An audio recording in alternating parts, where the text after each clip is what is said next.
Simon, Ben. Well, Ralia, the danger for business owners or executives with maquilas is unprecedented. From the moment these people cross the international bridge, they become targets, which means somebody has to protect them from this clear and present danger. We have exclusive video tonight of the rescue of a maquiladora plant manager in Juarez. It was January of this year when this man, a manager for the Lear plant in Juarez, was rescued by Mexican soldiers. The man, whose name has never been released, had been kidnapped while driving to work 5 days before.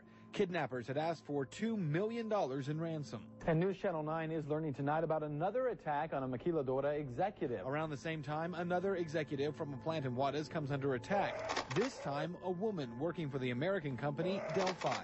Armed men reportedly attempted to carjack her.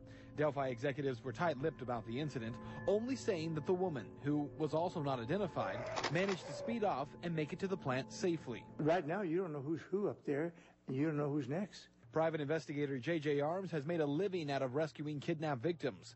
But in all his years, he's never seen a time like this, especially for American executives who have to work in Juarez.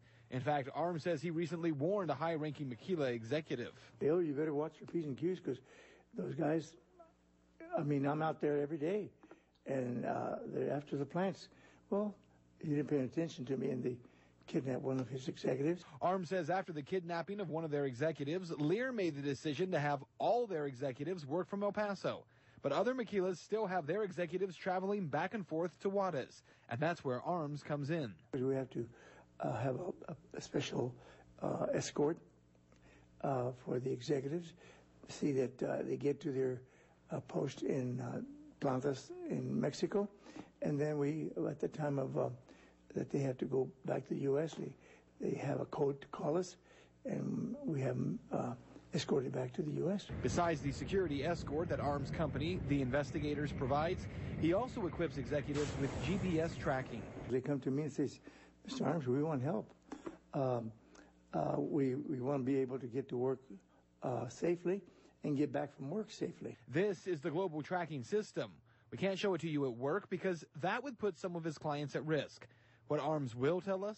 If anybody kidnaps them, they're on our system, and we can get help to them within 3 minutes. A lot of these businessmen that I work with are concerned about protecting their wives and their children. That concern has been a booming business for Texas Armoring Corporation, a company in San Antonio that specializes in creating armored vehicles.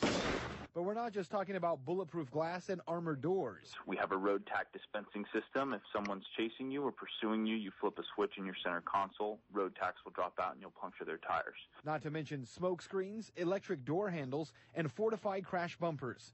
The company has had a 100% increase in business from Mexico. In fact, one of the clients who drives his vehicle in Juarez, we're told, escaped an attempted carjacking just days ago. They came up, they tried to shoot the glass, they tried to smash it, and he just stepped on the gas and he drove away and he was completely safe. In the course of working on this story, I talked with a couple of maquila executives who told me what it's like working in Juarez every day. To be honest with you, they told me they hate working in Juarez.